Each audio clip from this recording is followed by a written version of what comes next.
Alpine School District graduate and her mother are speaking out tonight after they say rampant bullying by teachers and students contributed to this young woman attempting to take her own life. ABC4's education correspondent Sarah Martin has the story tonight. School districts say they have zero tolerance for bullying. But what does that really mean? One graduate said that policy didn't help. Just turn the other cheek. Be the bigger person. Doesn't matter. Kylie Youngblood graduated from Lehigh High School this spring. She was on the color guard team for 3 years. Youngblood says she loved the sport, but the environment was toxic. I can recall at least 5 to 6 times being told to let it be water under the bridge, and if it continued to happen, to then come talk to someone. Youngblood says months of bullying hit a head when a teammate told her, "You can go die for all I care." It was hurtful because I felt like it was a true statement that I shouldn't be alive. In that moment, I immediately called the school. Mom Julie says she thought Alpine District would step in to help, but instead, Kylie says she was told to accept the apology of the student and move on or be cut from the team. The bullying continued, and it actually got so bad that February of 2019 at 11 o'clock at night I received a text from my daughter telling me that she wanted to kill herself. And I look back at that text and think it was the best blessing and the worst nightmare of my life. Kylie received in and outpatient help for about 2 months, working hard to graduate on time, even come back to color guard. The day that she graduated from that program, I was excited. But I came home to a phone call from her current color guard coach to let me know that Skyridge's color guard knew about Kylie being in the hospital.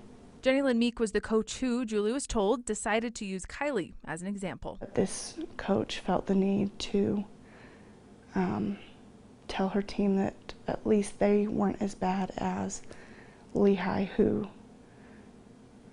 ends up putting one of their teammates in the hospital for trying to commit suicide. Julie says she reported this to the Alpine District and was told that Meek was spoken to. As well, that's private and we can't divulge that type of information. And to which I responded, well, what about my daughter's private information? Kylie says she was humiliated. Being put in the hospital and then being told that old teammates of mine who were at a different school were told of my situation without my knowledge and my approval was devastating. Meek declined an on-camera interview but did reply to our questions, saying she did not divulge information about Kylie to her students. She also provided me this contract that all her students sign, including a rule that says members who write derogatory comments through texting will be subject to disciplinary action. Alpine School District also declined an interview but said in a statement, Alpine School District is deeply concerned and committed to the social and emotional well-being of all students and staff. Our policy for student privacy preclude us from releasing any information and is in place to protect students and their personal information. Any report of bullying or harassment is promptly investigated and appropriate action is taken. Likewise, accusations involving employee conduct are promptly investigated and appropriate action is taken. Kylie says the current staff at Lehigh High School have been very supportive. I'm hoping that with this story that it can help even one student, one teacher, one family member know that this isn't normal and it's not okay and they're not alone.